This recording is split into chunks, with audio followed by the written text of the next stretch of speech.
안녕하세요. 오늘까지 평창역 교구장 이지영 권사입니다.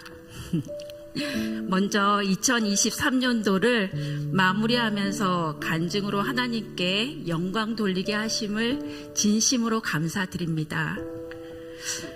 교구장으로서 간증이라 지난 10년 교구장으로 지내오며 인생에서 가장 힘들었지만 교구 식구들의 간절한 중보로 하나님의 큰 은혜를 체험한 이야기와 2023년 교구 공과공 말씀을 나누고 예배드리면서 맺은 열매에 대해 말씀드리고자 합니다. 2018년 3월 저희 식구는 평창 드림힐 빌리지에 처음으로 온 가족이 입주하게 되었습니다. 바랄 수 없는 가운데 바라며 많은 눈물과 담임 목사님을 비롯 전도사님 교구 식구들의 간절한 중보 기도로 마침내 아름다운 집으로 이사를 하였습니다. 누구랄 것도 없이 다들 하나님이 하셨다고 기뻐해 주셨고 놀라해 주셨고 또 먼 길 달려와 기쁨으로 예배 들어 주셨습니다. 그렇게 기쁘고 감사할 수가 없었습니다. 그런데 입주하고 3개월쯤 지났을 적에 제게 등기 한 통이 배달되었습니다. 서울지방법원에서 왔습니다. 그 안에는 제가 이해할 수 없는 내용이 적혀 있었습니다. 양수금 3억 8천을 갚으라는 내용이었습니다. 내용을 찬찬히 읽어보니 헐이라고 제가 적어놨거든요. 5년 전 살던 집이 경매로 넘어가면서 남은 채무 1억 5천이 5년간 이자가 붙어서 3억 8천이 된 것입니다. 그것도 그 당시에 해당 은행에서 대부업체 채권을 팔아서 은행에서도 연락이 없었고 대부업체에서는 제가 능력이 없음을 알고 채무를 드러내지 않고 있었기 때문에 아무도 몰랐는데 이것이 5년 후에 이 대부업체에서 저를 딱 조사해 보니까 평창의 집이 제 이름으로 되어 있으니 법적인 조치를 취한 것이었습니다. 이미 집은 압류되어 있었고 또다시 독촉 전화가 오기 시작했습니다. 이런 일이 발생하니 그동안에 저희 남편이 여기 나와서 하나님이 다 하셨다고 간증을 했는데 몸둘 바를 모르겠더라고요. 하지만 넋을 놓고 있을 수 없으니 담당 전도사님과 교구의 정확한 상황을 설명하고 기도를 부탁했습니다. 기도를 하면서 해결 방법들을 알아보기 시작했습니다. 그리고 그동안 제가 그 잔존 채무를 찾아서 갚으려고 했던 그런 노력했던 흔적들과 5년 동안 한 번도 이런 내용을 받지 못했다라는 내용들을 정리해서 내용 증명을 보내기도 했습니다. 그러다 법원에서 저에게 출석하라는 연락을 받고 법정에 섰습니다. 그것도 피고가 아닌 원고로. 결과는 참담했습니다.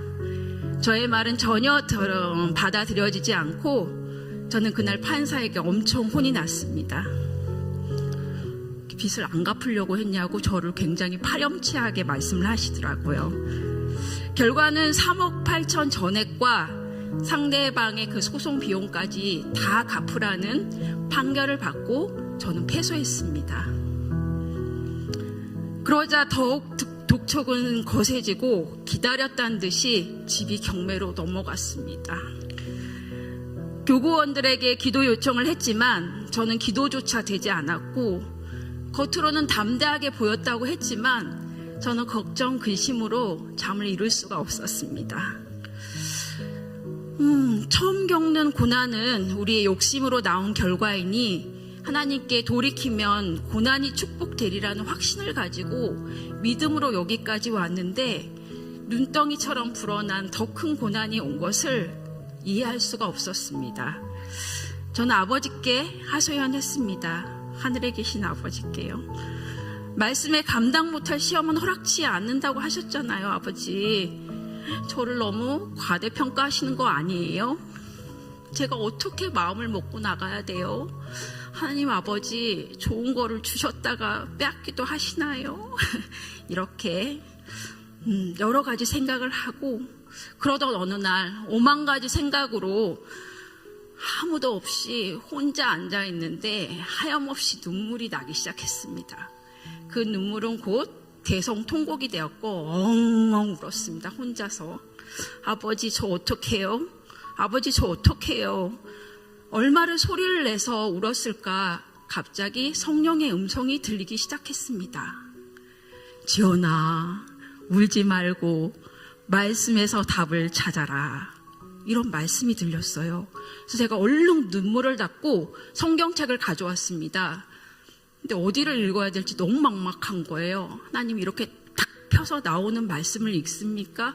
어디를 읽어야 되나요? 하고 여쭤보니 하나님, 성령님이 오늘 네가 읽어야 될 말씀을 읽어라 이렇게 말씀하시더라고요. 이게 무슨 말인지 저는 알아들었어요.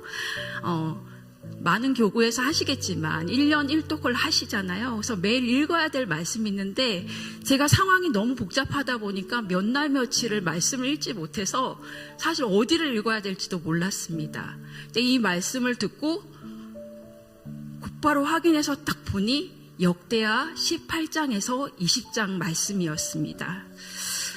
처음에는 저의 상식으로 그냥 딱 임팩트 있는 말씀을 찾느라 그 말씀을 이해하지 못했는데 여러 번 읽으면서 말씀에서 답을 찾았고 궁금하시죠? 그 말씀이 뭐였냐면 아합 왕과 여호사밧 왕이 만나서 있을 때 아람 군대가 쳐들어와요. 그래서 황급히 도망가면서 이 꽤 많은 아합 왕은 왕의 옷을 벗고 신하 옷으로 갈아입고 도망을 가고 여호사밧 왕은 그대로 왕의 옷을 입고 가는데 여호사밧이 먼저 아람 군대를 만나요.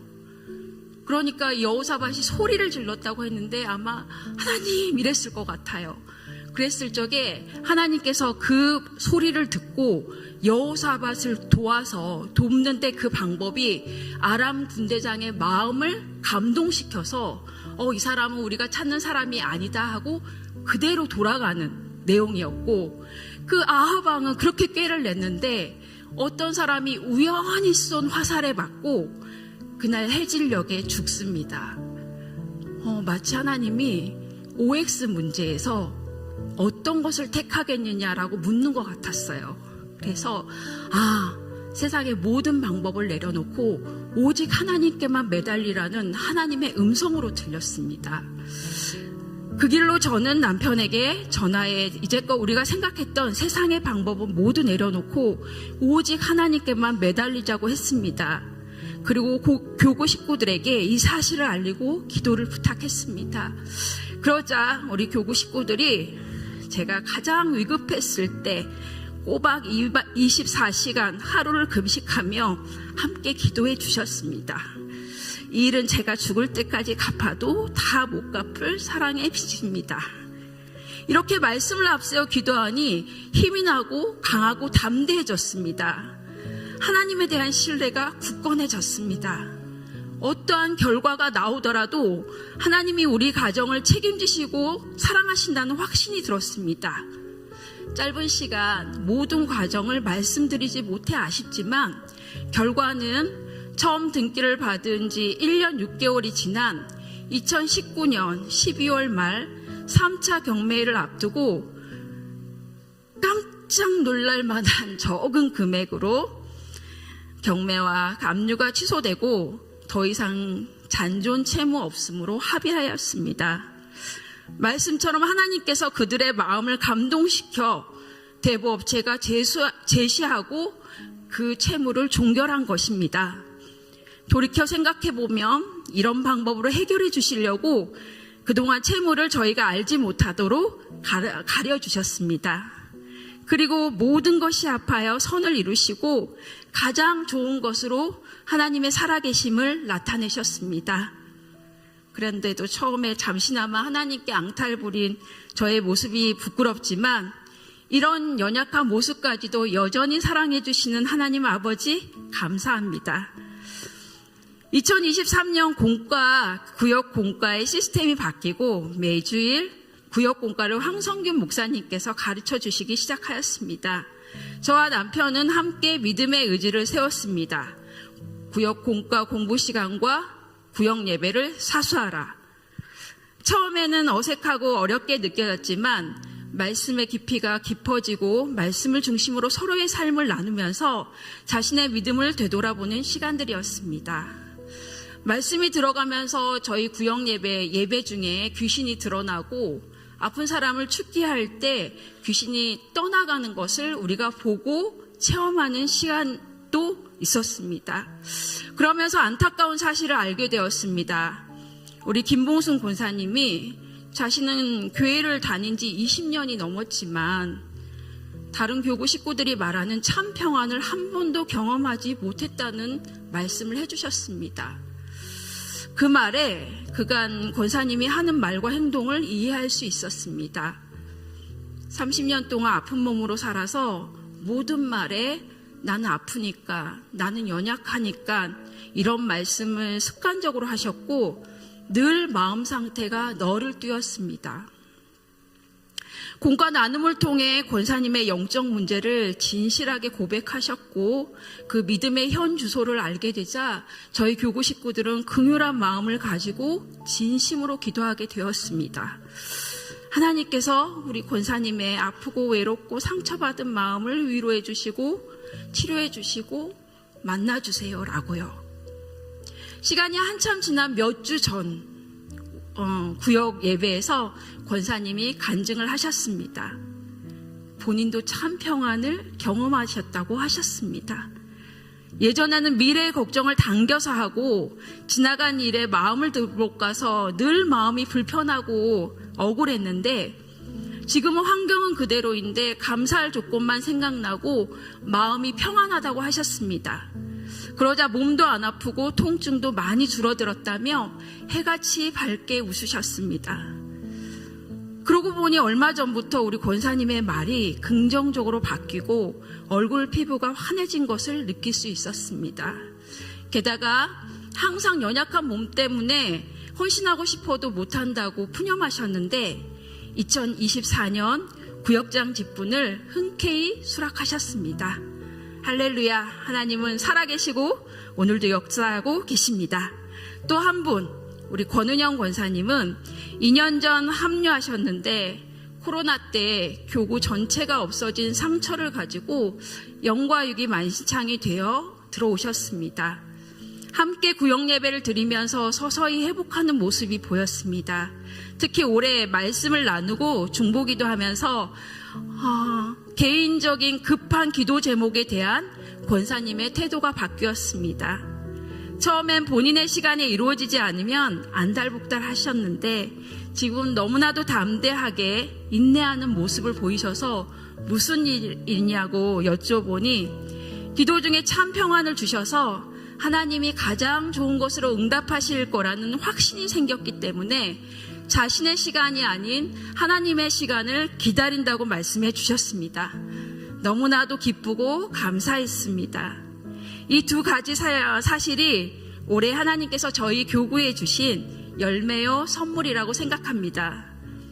혼자 신앙생활 하면서 영적으로 충만하고 믿음으로 인내하기는 너무나도 힘듭니다. 교구 식구들이 함께 중보하고 말씀으로 권면하며 서로를 세워가야 우리가 끝까지 믿음으로 인내하고 승리할 수 있습니다. 다시 한번 하나님께 감사와 영광을 올려드립니다. 끝으로 올해 예수 그리스도 안에서 회복된 우리의 영혼 육을 가지고 2024년도 새해를 행하실 하나님을 기대하고 소망하며 선하고 아름다운 열매가 많이 맺히는 저와 여러분들의 삶이 되시기를 예수님의 이름으로 축복드립니다. 아멘.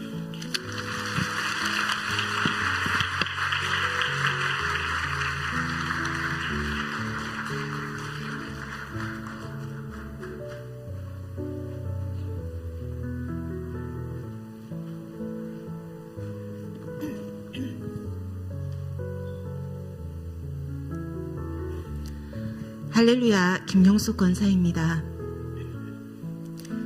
2023년 한 해는 저에게 세상적으로는 너무나 평온한 한 해였지만 영적으로는 한없이 나태하고 하나님 보시기에 참으로 부끄러운 모습이었습니다. 남편은 아직 구원의 확신도 없는 것 같고 요즘 들어 자주 성전뜰을 밟고는 있지만 언제 또 마음이 변하여 변덕을 부릴지 모르는 상황인데 그런 저를 예보아를 대표하여 간증자로 오늘 이 자리에 서게 하신 하나님의 뜻이 무엇인지 생각해 보았습니다. 지난 세월 힘겨운 순간마다 늘 나와 동행하시며 넘어지지 않게 손잡아 주셨듯 나의 나태함에 경중을 울리시며 기도하라고 다시 기도하라고 저를 일깨 오시는 것만 같았습니다. 나의 믿음 없음을 꾸짖으시며 믿음의 말로 선포하고 나아가라고 저를 떠미시는 것만 같았습니다. 그래서 저는 부끄럽지만 순종하는 마음으로 이 자리에 섰고 저를 이 자리에 인도하신 하나님께 감사와 찬양을 올려드립니다. 저는 극성스러울 정도로 하나님의 일에 열정적이고 60년 가까운 세월을 한 교회를 섬기며 소전하시는 그날까지 믿음의 본을 보여주셨던 부모님 덕분에 어려서부터 교회에서의 삶이 일상이었습니다. 하지만 믿음 없는 남편을 만났고 나의 어머니는 예수를 믿는 조건을 제시했고 남편은 교회에 함께 다닐 것을 약속했습니다. 그렇게 시작된 결혼이었지만 남편은 짧은 신앙생활, 긴 방학을 하였고 세상 친구와 세상이 주는 즐거움을 너무 사랑하는 남편은 교회와는 점점 담을 쌓아갔습니다. 먼저 저희 남편을 소개하겠습니다. 저희 남편은요, 남자답게 생겼지만 귀엽습니다. 수입보다 지출이 많아 항상 적자 인생이지만 귀엽습니다. 집안 대소사나 집안일에 전혀 관심이 없지만 귀엽습니다. 아들을 무지 이쁘만 하지만 귀엽습니다. 친구들을 좋아해서 외박을 밥 먹듯이 했지만 귀엽습니다. 화가 많아 가끔 주체를 못할 때도 있지만 귀엽습니다. 가끔 싸고도 칩니다. 무지 귀엽습니다. 이렇게 귀여운 남편과 결혼 생활 중에 너무나도 예쁜 아들을 낳았고 그럭저럭 가정을 이루며 주일날 예배 한번 드리는 것으로 위안 삼고 끊어질 듯 아슬아슬한 믿음 생활을 하고 있었고 이런 생활이 지속되면서 저는 점점 지쳐가고 있었습니다. 남편은 여전히 가정을 뒷전에 두고 세상 즐거움을 쫓아 사는 날들이 계속되었고 저는 이런 남편을 위해 기도하는 것이 무의미해 보였습니다. 말로는 남편을 위해 기도한다고 했지만 꼭 영혼 구원을 해야겠다 이런 간절함 없이 형식적으로 기도했었고 막연하게 언젠가는 하나님이 구원해 주시겠지라는 생각으로 스스로 위안을 삼았습니다. 나의 믿음 또한 어려서부터 몸에 배어있는 습관처럼 주일날 예배와 11조 드리는 것으로 믿는 자의 의무를 다한 듯 그렇게 살았습니다. 그러다 힘든 일이 생기면 새벽기도에 나와 하나님 앞에 울며 기도하는 것이 제 신앙생활의 전부였습니다. 그렇지만 마음 한구석에는 항상 갈급함이 있었습니다. 그러던 중 바쁘다는 핑계로 미뤄왔던 기도원 성경대학 성경대학원을 듣게 되었고 수지 산성교회 등록 10년 감사패를 받던 날 오랜 세월 예수님을 영접하고 교회를 섬기지만 어린아이의 믿음으로 항상 제자리에 있는 성도를 안타까워하시는 목사님의 설교 말씀이 꼭 집어서 저에게 하시는 말씀 같았습니다. 10년이나 수지 산성교회를 섬겼지만 아는 성도들도 없었고 하나님의 일에는 관심도 없었으며 나 하나 구원받은 것으로 만족하며 사는 부끄러운 나를 돌아보게 되었고 그때부터 구역 예배 참석을 시작으로 헵시바 성가대원으로, 또 구역장으로, 교구장으로, 또 선교부 임원으로 하나를 시작하니 자꾸 일을 주시더군요. 힘에 겨워 못하겠다 투정하며 전도사님을 괴롭혔지만 어찌됐든 돌아보니 아직 턱없이 부족하지만 이만큼의 믿음의 사람으로 성장해 있었습니다. 이제는 남편을 믿음의 가장으로 세워야 하는데 난 여전히 남편에 대해서 비판적이었고 비관적이었습니다. 세상에서 제일로 이해할 수 없는 사람, 철없이 투정 부리는 사람, 자기밖에 모르는 이기적인 사람 등등. 그동안 그렇게 기도했으면 됐지, 더 이상 어찌하란 말인가, 어쩔 수 없지, 내 마음은 이미 포기였습니다. 작년 11월에 믿지 않는 남편들을 위한 예보와 기도 모임을 만든다고 참석하실 분 의사를 표해달라는데, 사실 저의 속마음은 학창시절 나머지 공부하는 것 같은 마냥 귀찮은 일로만 생각되었습니다. 그렇다고 믿음 없는 남편이 제 옆에 떡하니 있으니 참석을 안 한다고 할 수도 없는 노릇이라 할 수 없이 저요 하는 수밖에 없었습니다. 그렇게 예보와 기도 모임이 시작되었습니다. 박진석 목사님을 필두로 전도사님들과 함께 믿지 않는 남편들의 명단을 한 사람 한 사람 이름을 불러가며 기도하고, 또 어려움에 놓여있는 성도들의 기도 제목을 서로 나누며 중보 기도하고, 한 달에 한 번 요셉의 꿈에 모여 서로에 대해 알아가며 서로의 마음을 위로하는 시간이 되었습니다. 믿지 않는 남편을 둔 아내들에게 들려주는 지혜의 말씀들은 저를 한번 돌아보게 만들었습니다.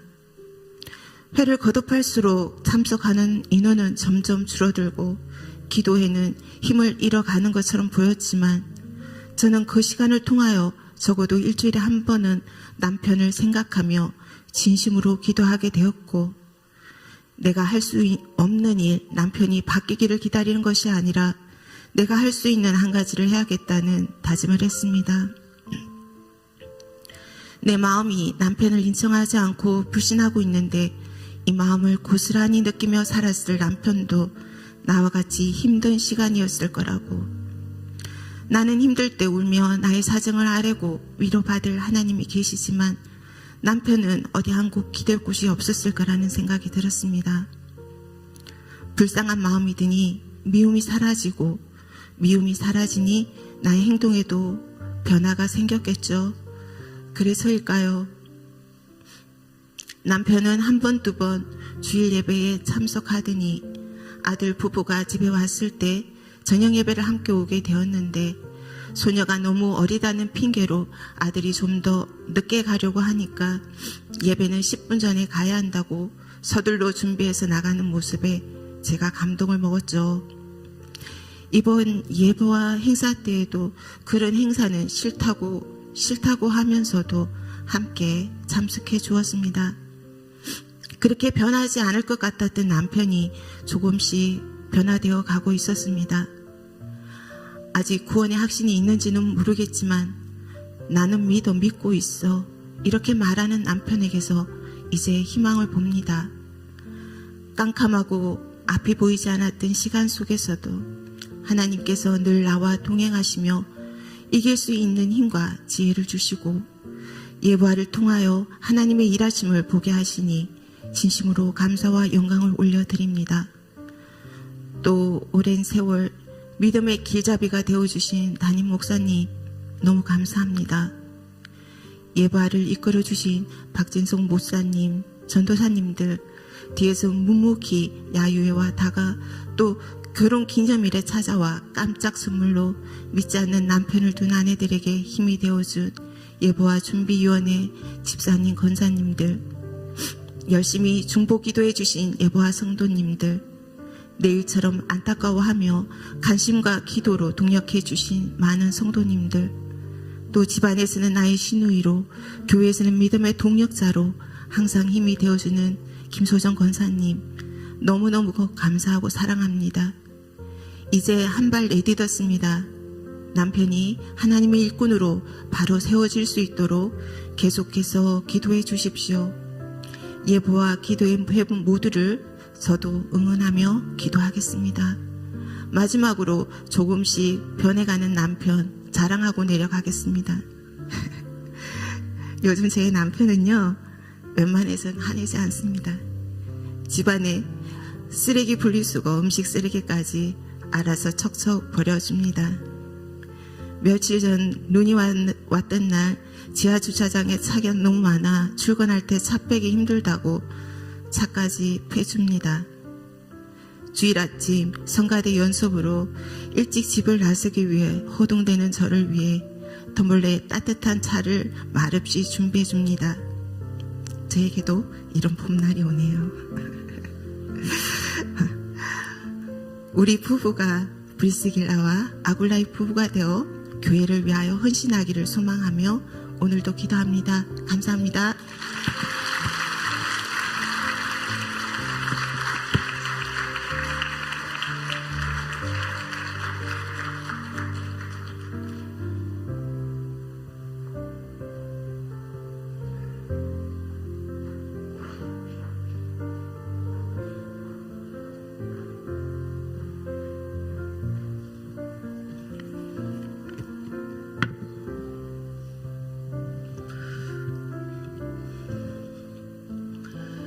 먼저 이 간증을 통해 영광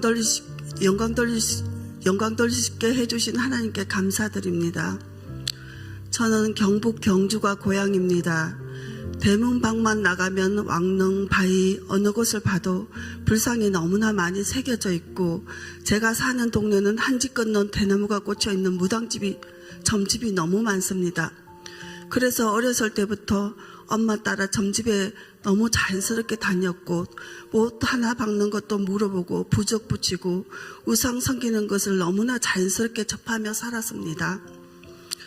저희 할아버지 할머니는 아주 부자였는데 아주 큰 엿 점포를 하셨는데, 친척이 집 문서와 땅 문서를 가지고 도망가 버려서 그 재산을 찾겠다고 지금 말하면 한 번에 몇 천만 원 되는 굿을 수십 번 했다고 합니다.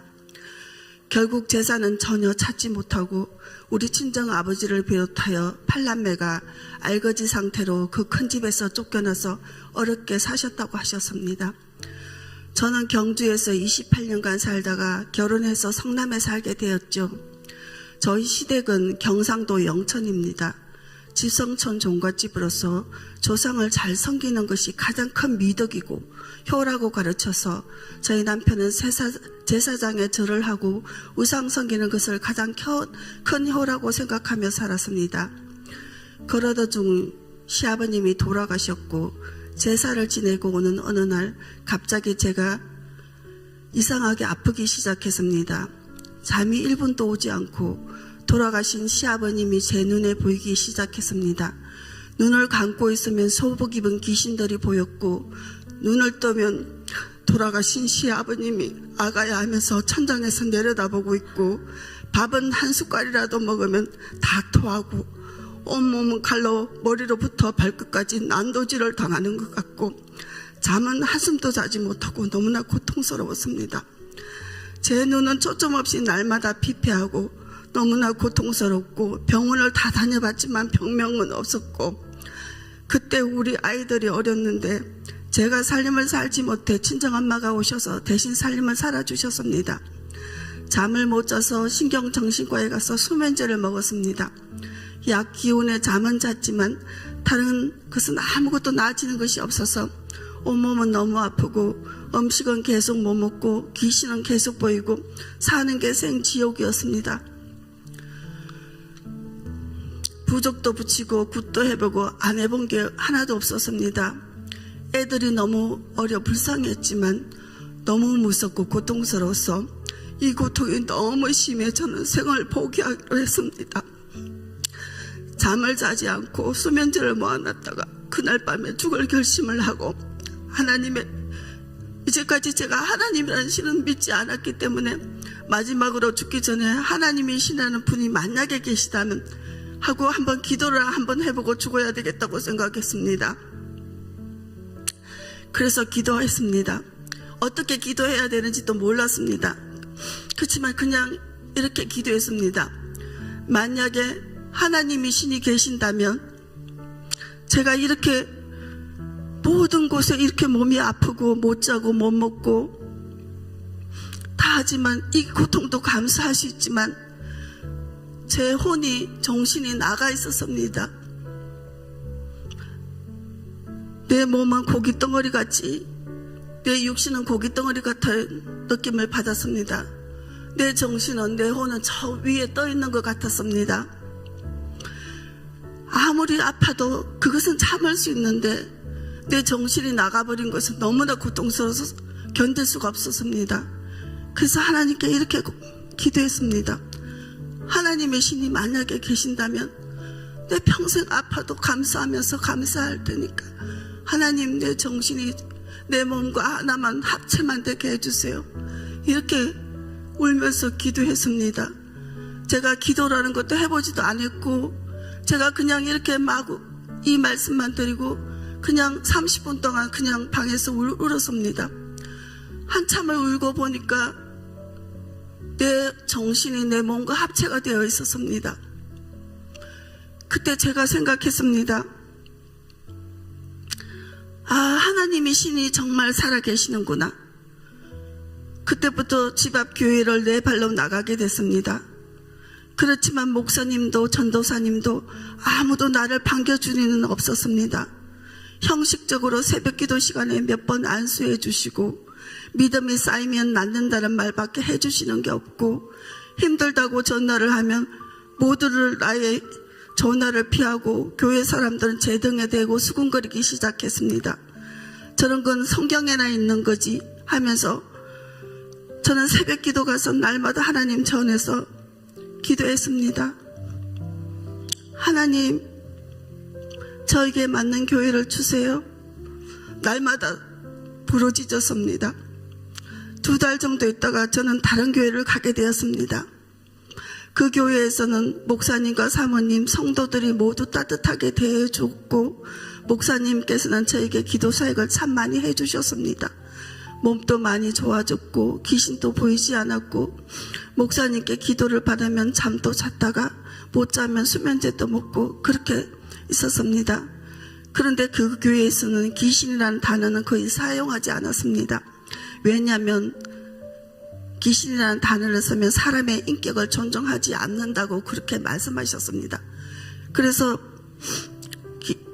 귀신이라는 단어를 사용하지 않고 통틀어서 악한 영이라고 말했습니다. 저는 그래서 귀신의 존재를 잘 모르고 있었습니다.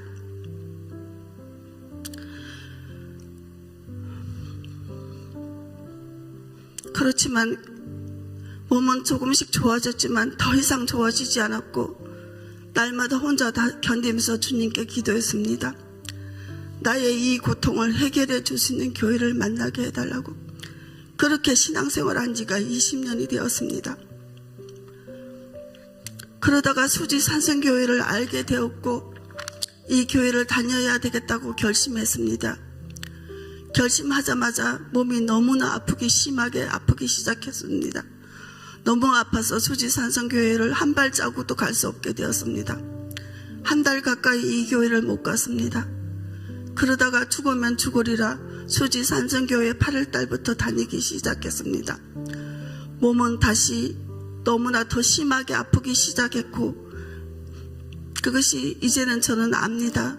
이제까지 제 아팠던 곳이 숨어 있었던 것이 다 드러난 것인 줄 알았습니다. 제가 이제까지 친정과 시댁에서 했던 것은 우상 섬기고 부적 붙이고 이제 생각해보니 귀신을 늘 불러들이는 것이었습니다. 근데 제가 교회를 다녔지만 그것이 귀신을 불러들인다 그런 말씀을 해주신 것도 별로 없었습니다. 저는 무엇이 잘못됐는지도 사실 잘 모르고 신앙생활을 했습니다. 이 교회에 와서 양전도사님이 축기를 해주시고 황전도사님과 교구장님이 함께 기도해 주셨습니다. 또 많이 도와주셨습니다. 매주일마다 목사님의 안수를 받고 설교를 들으면서 몸은 많이 좋았었습니다. 무엇보다 좋아진 것은 제가 늘 몸이 아파왔기 때문에 저희 집안 분위기가 늘 우울하고 침체되었습니다. 제가 여기 와서 조금씩 좋아지면서 생기를 찾으면서 웃기 시작하게 되었고, 남편과 아이들이 웃기 시작하면서 우리 집은 웃음이 넘치는 집으로 바뀌고 있습니다. 이 모든 것이 주님의 은혜요 사랑입니다.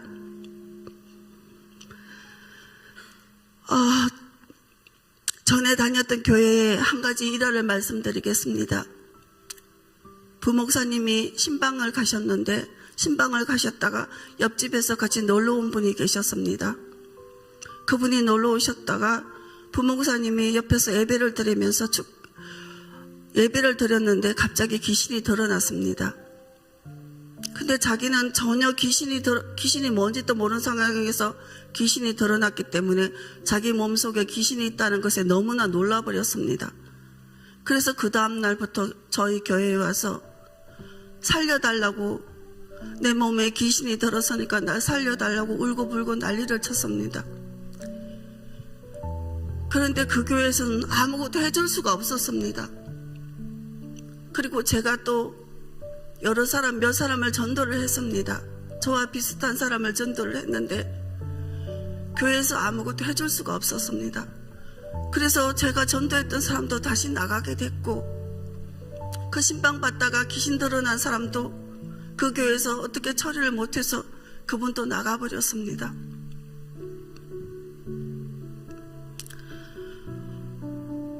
저는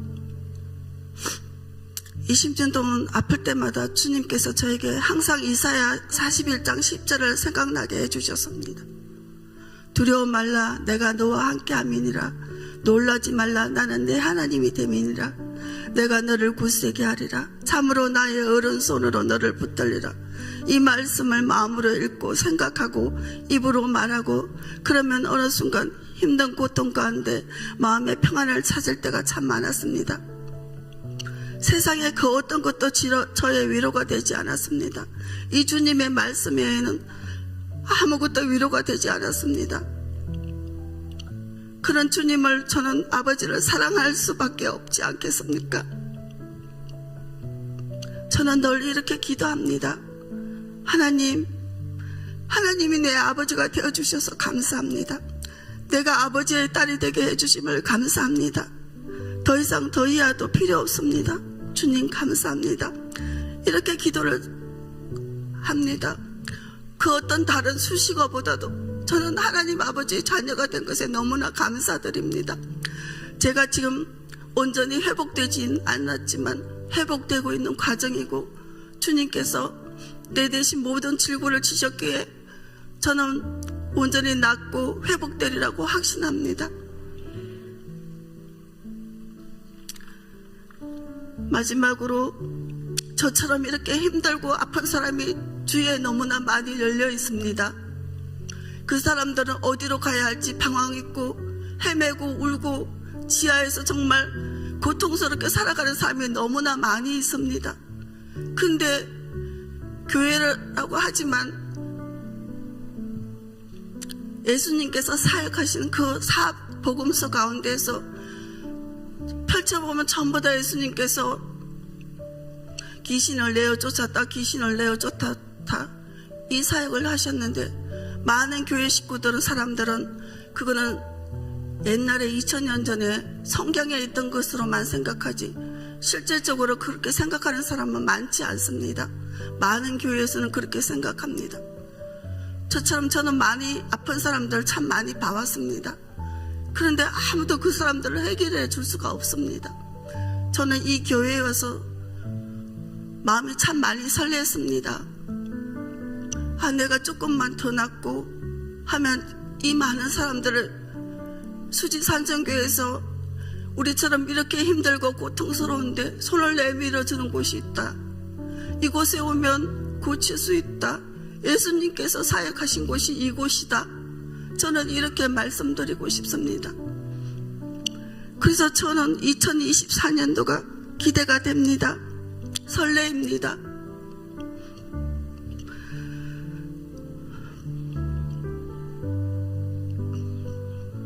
마지막으로 내 형편과 사정을 아시는 주님, 저를 수지산정교회로 인도해 주심을 감사합니다. 주님 사랑합니다. 주님 사랑합니다. 더 이상도 더 이하도 없습니다. 오로지 제가 주님을 사랑하고 주님이 저를 사랑하는 그 이하도 이상도 없음에 주님 너무나 감사를 드립니다. 주님 사랑합니다. 감사합니다.